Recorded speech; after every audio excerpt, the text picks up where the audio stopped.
a respecto de los decretos divinos en general y la elección en particular, por Jonathan Edwards. Primero, si Dios ha decretado todas las cosas que han sucedido o no, todo lo que posee el ser, de un Dios que conoce todas las cosas de antemano. Ahora, es evidente que si conoce todas las cosas de antemano, o Él las aprueba o no las aprueba. Es decir, o Él está dispuesto a que sucedan o no está dispuesto a que sucedan. Pero el querer que sucedan es decretarlas.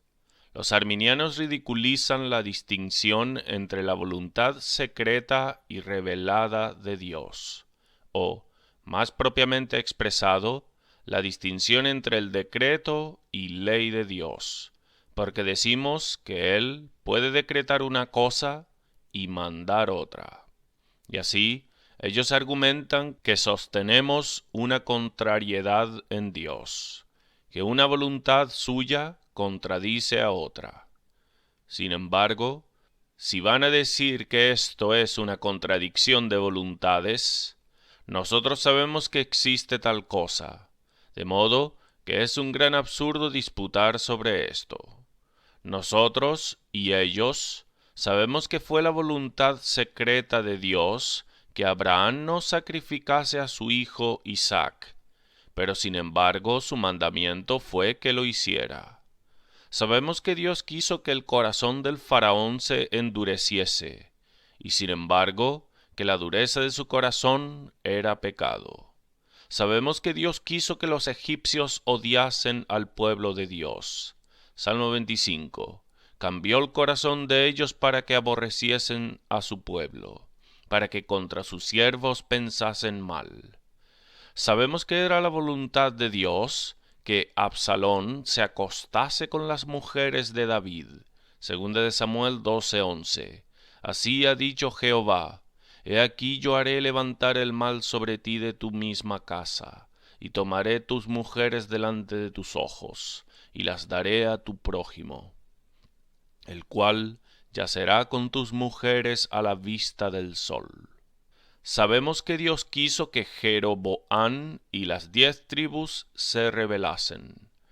Lo mismo puede ser dicho del saqueo de los babilonios, y otras instancias pueden ser dadas. La Escritura claramente nos dice que Dios quiere endurecer a algunos hombres. Romanos 9:18, que quiso que Cristo fuese matado por hombres, etc. Es certero que si hay cualquier cosa tan contingente, que hay una posibilidad igual de su existencia o no existencia, de modo que pueden existir o no, Dios conoce de antemano desde toda la eternidad que existan y también que no existan. Todos concederán que no necesitamos revelación para enseñarnos esto. Y además, si Dios conoce todas las cosas que han de suceder, también conoce de antemano si esas cosas contingentes suceden o no, al mismo tiempo que son contingentes y que pueden o no suceder. Pero qué contradicción es decir que Dios conoce que una cosa sucederá y sin embargo al mismo tiempo conoce que es contingente si sucederá o no. Es decir, Él ciertamente conoce que sucederá y sin embargo ciertamente conoce que puede no suceder.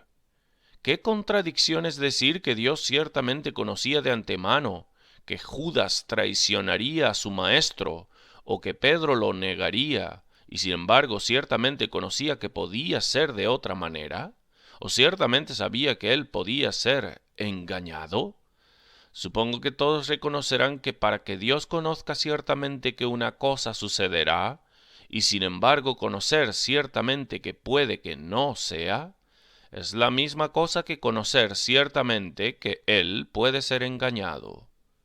Supongo que también será reconocido que conocer ciertamente una cosa, y también al mismo tiempo conocer que podemos ser engañados en eso, es la misma cosa que conocerlo ciertamente, y conocer ciertamente que estamos inciertos de eso. y no lo conocemos ciertamente al mismo tiempo, lo cual dejamos para que sea considerado, si es o no, una contradicción. El significado de la palabra absoluto, cuando es usada sobre los decretos, se quiere declarar. Comúnmente es dicho que Dios no decreta nada por una previsión de ninguna cosa en la criatura, pues esto, ellos dicen, sostiene una imperfección en Dios, y también lo sostiene tomado en el sentido en el que ellos comúnmente pretenden. Pero nadie, creo, negará que Dios decreta muchas cosas que no habría decretado si no hubiera conocido de antemano y predestinado otras cosas. Lo que queremos decir lo expresamos completamente así, que Dios decreta todas las cosas armoniosamente y en excelente orden. Una cosa se armoniza con la otra, y existe tal relación entre todos los decretos que forman el orden más excelente. Así Dios decreta la lluvia en la sequía, porque decreta las oraciones fervorosas de su pueblo. O así decreta las oraciones de su pueblo, porque decreta la lluvia. Reconozco que decir que Dios decreta una cosa porque es una manera impropia de hablar, pero no más impropia que todas las otras maneras de hablar sobre Dios. Dios decreta el evento posterior, por motivo del anterior, no más que Él decreta el anterior, por motivo del posterior. Pero esto es lo que queremos decir. Cuando Dios decreta dar la bendición de la lluvia, Él decreta las oraciones de su pueblo. Y cuando decreta las oraciones de su pueblo por lluvia, muy comúnmente decreta la lluvia. Y por eso existe armonía entre estos dos decretos, el de la lluvia y las oraciones del pueblo de Dios. Así también, cuando decreta diligencia e industria y afán, decreta riquezas y prosperidad. Cuando decreta prudencia, a menudo decreta éxito. Cuando decreta esfuerzo, entonces a menudo decreta el obtener el reino del cielo. Cuando decreta la predicación del Evangelio, entonces decreta el traer las almas a Cristo. Cuando decreta buenas facultades naturales, diligencia y buenas ventajas, entonces decreta aprendizaje. Cuando decreta el verano, entonces decreta el crecimiento de plantas. Cuando decreta la conformidad a su Hijo, entonces decreta el llamamiento. Cuando decreta el llamamiento, entonces decreta la justificación. Y cuando decreta la justificación, entonces decreta la gloria eterna. Así, todos los decretos de Dios son armoniosos. Y esto es todo lo que puede ser dicho a favor o en contra de decretos absolutos o condicionales. Pero digo esto, es tan impropio hacer de un decreto una condición de otro, como hacer del otro una condición de ese. Pero existe una armonía entre ambos.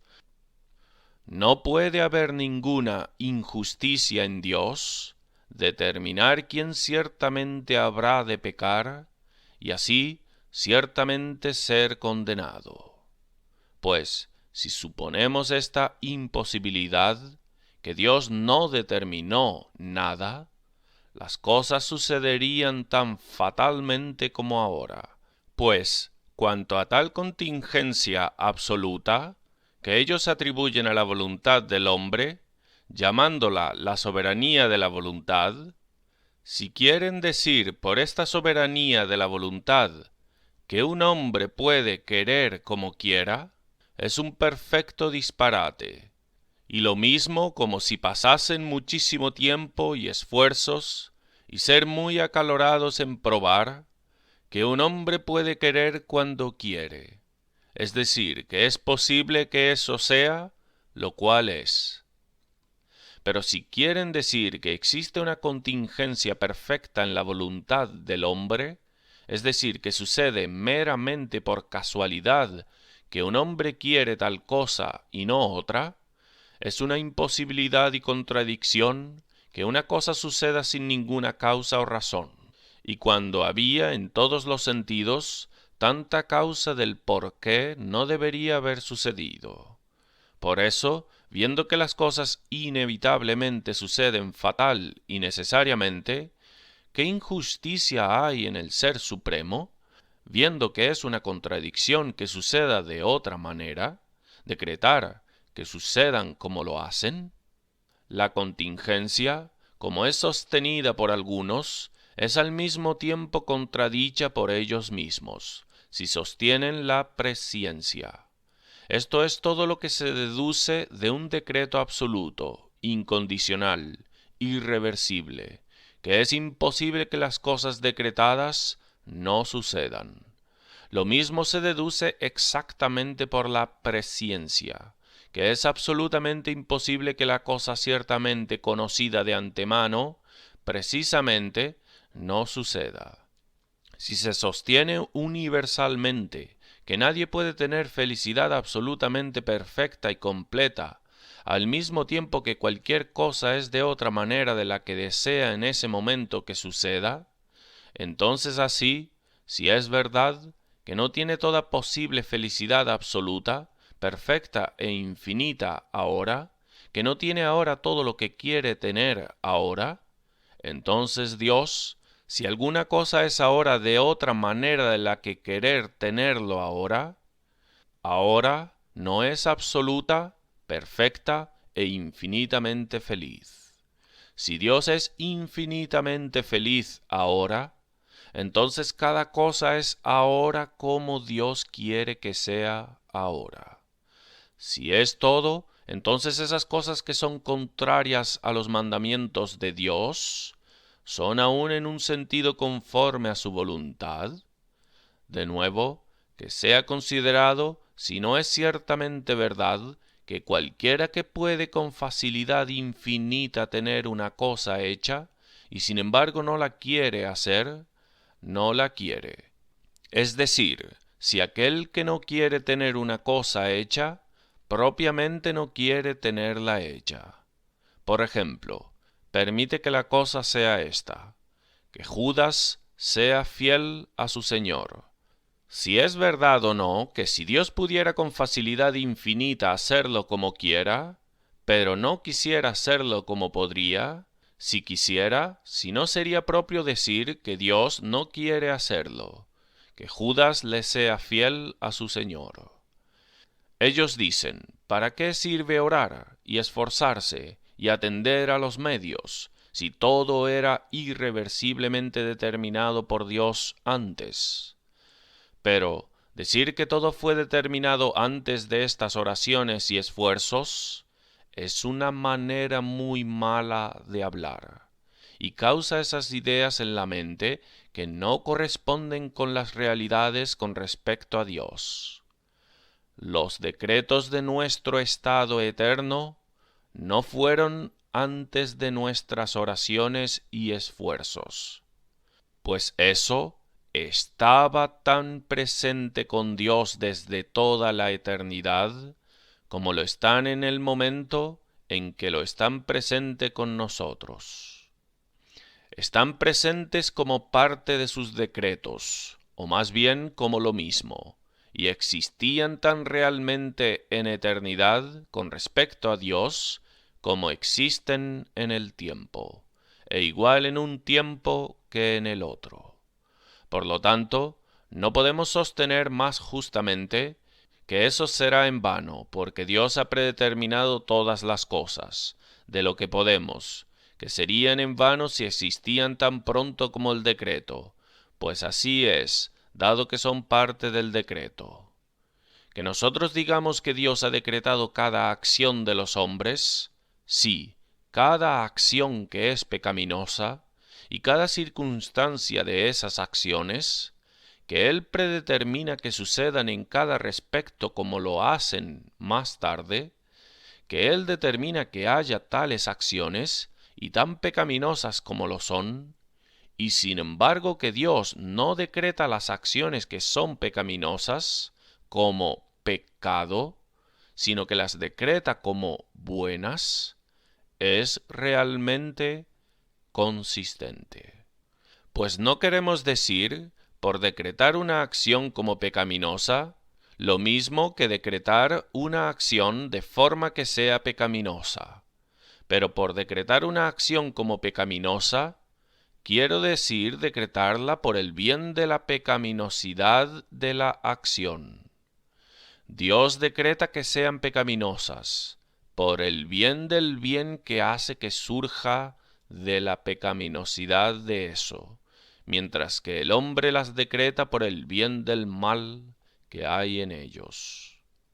Repito, pues no queremos decir con decretar una acción como pecaminosa lo mismo que decretar una acción de forma que sea pecaminosa.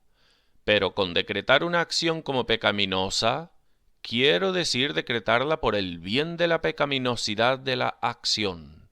Dios decreta que sean pecaminosas, por el bien del bien que hace que surja de la pecaminosidad de eso, mientras que el hombre las decreta por el bien del mal que hay en ellos. Cuando una distinción es hecha entre la voluntad revelada de Dios y su voluntad secreta, o su voluntad de mando y decreto, la voluntad es ciertamente en esa distinción tomada en dos sentidos. Su voluntad de decreto no es su voluntad en el mismo sentido que su voluntad de mando.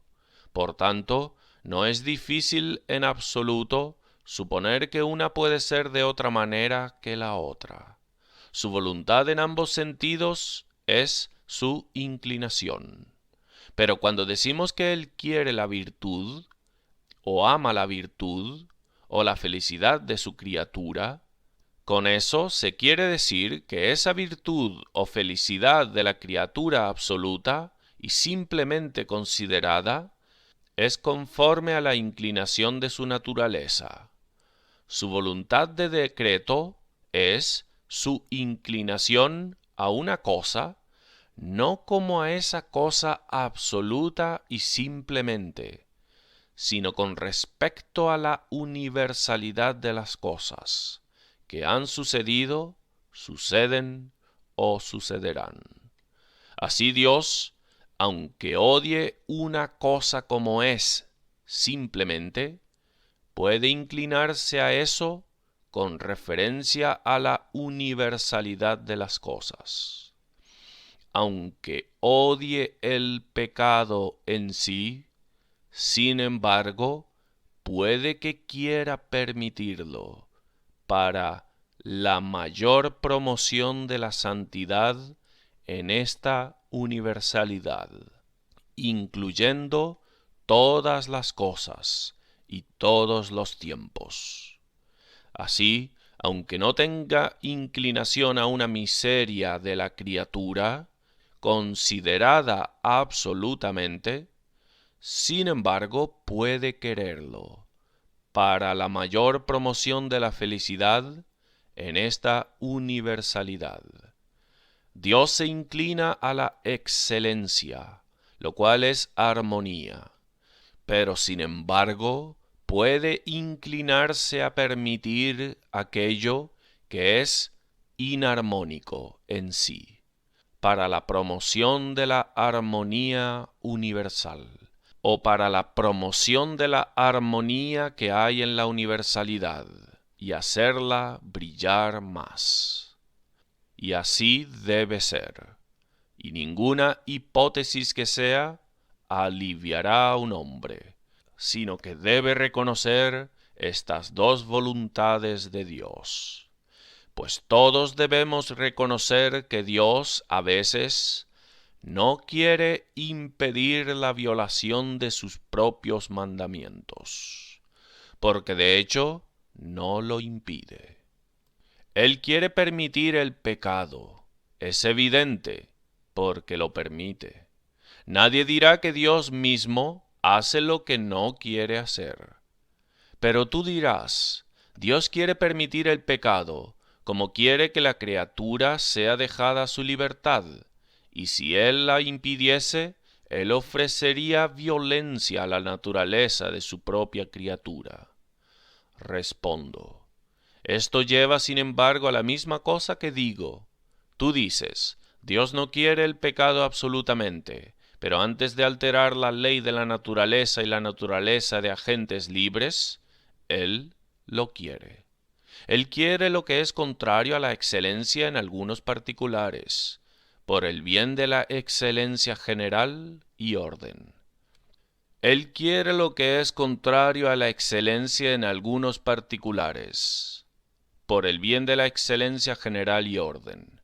De manera que este esquema de los arminianos no ayuda en el asunto. Es una cosa apropiada y excelente que la gloria infinita resplandezca, y por el mismo motivo, es una cosa apropiada y excelente que la gloria infinita resplandezca, y por el mismo motivo, es apropiado que el resplandecer de la gloria de Dios sea completo, es decir, que todas las partes de su gloria resplandezcan, que cada belleza sea proporcionalmente refulgente, para que el que las contemple tenga una noción apropiada de Dios. No es apropiado que una gloria sea manifestada sobremanera, y otra no en nada, pues entonces la refulgencia no correspondería con la realidad. Por el mismo motivo, no es apropiado que una sea manifestada sobremanera y otra muy poco. Es sumamente apropiado que la gloria refulgente de Dios corresponda con su verdadera excelencia, que el esplendor sea correspondiente con la gloria verdadera y esencial, por el mismo motivo que es apropiado y excelente que Dios se glorifique a sí mismo. Así, es necesario que la majestad terrible de Dios, su autoridad y terrible grandeza, justicia y santidad sean manifestadas. Pero esto no podría ser a menos que el pecado y el castigo hubieran sido decretados, de modo que el resplandecer de la gloria de Dios sería muy imperfecta, tanto porque estas partes de la gloria divina no resplandecerían como las otras, y también porque la gloria de su bondad, amor y santidad serían débiles sin ellas. Más aún, escasamente resplandecerían. Si no fuera justo que Dios decretase y permitiese y castigase el pecado, no podría haber manifestación de la santidad de Dios en el odio al pecado, o en mostrar alguna preferencia en su providencia a la piedad antes de eso. No habría ninguna manifestación de la gracia de Dios o verdadera bondad, si no hubiese pecado para ser perdonado, ninguna miseria de la cual ser salvo. Por mucha felicidad que fuese otorgada, su bondad no sería tan apreciada y admirada, y el sentido de eso no sería tan grande, como en otra parte hemos demostrado. Consideramos poco cuánto el sentido del bien es aumentado por el sentido del mal, tanto el moral como el natural. Y como es necesario que haya el mal, porque la demostración de la gloria de Dios sería imperfecta e incompleta sin él, así el mal es necesario para la mayor felicidad de la criatura y la completud de esa comunicación de Dios, por la cual hizo el mundo, porque la felicidad de la criatura consiste en el conocimiento de Dios y el sentido de su amor. Y si el conocimiento de Él es imperfecto, la felicidad de la criatura deberá ser proporcionalmente imperfecta. Y la felicidad de la criatura sería imperfecta por cuenta de otra cosa también, pues como hemos dicho, el sentido del bien es comparativamente apagado y desentonado sin el conocimiento del mal. Es confesado que Dios eligió hombres a la vida eterna, por una previsión de su fe. Pero entonces, aquí está la pregunta. Si Dios decretó esa fe y los eligió para que creyesen, el pecado de crucificar a Cristo siendo predeterminado por Dios en su decreto y ordenado en su providencia, de lo cual tenemos abundante evidencia por la naturaleza de la cosa y por los grandes fines que Dios tenía de realizar por medios de este acto malvado de crucificar a Cristo, por ser como si fuera la causa de todos los decretos, el mayor de todos los eventos decretados, y del cual todos los otros eventos decretados dependen como su fundamento principal, por ser la cosa principal en la mayor obra de Dios, la obra de redención, que es el fin de todas las demás obras, y por ser tan profetizada y tan claramente referida como siendo hecha según el consejo determinado y presciencia de Dios, digo, viendo que tenemos tal evidencia de que este pecado es predeterminado en los decretos de Dios y ordenado en providencia, y por ser como si fuera el pecado cabeza y representativo del pecado de los hombres en general, de ahí es un claro argumento que todos los pecados de los hombres son predeterminados y ordenados por una providencia sabia. Es objetado contra los decretos absolutos con relación a las acciones futuras de los hombres, y especialmente de la incredulidad de pecadores y su rechazo del Evangelio, que esto no consiste con la sinceridad de las llamadas e invitaciones de Dios a tales pecadores, puesto que Él ha tenido la voluntad, en su decreto eterno secreto, que ellos nunca aceptasen esas invitaciones. A lo cual respondo, que existe aquello en Dios, con relación a la aceptación y conformidad de pecadores, que Dios conoce que nunca sucederá, y que Él ha decretado nunca hacer que suceda, en lo cual, aunque no sea exactamente lo mismo que nuestro deseo y querer de aquello que nunca sucederá, aun así no hay nada que falte, sino lo que implicaría imperfección en el caso. Todo lo que hay en Dios es bueno, y perfecto, y excelente, en nuestros deseos y querer de la conversión y salvación de los hombres malvados.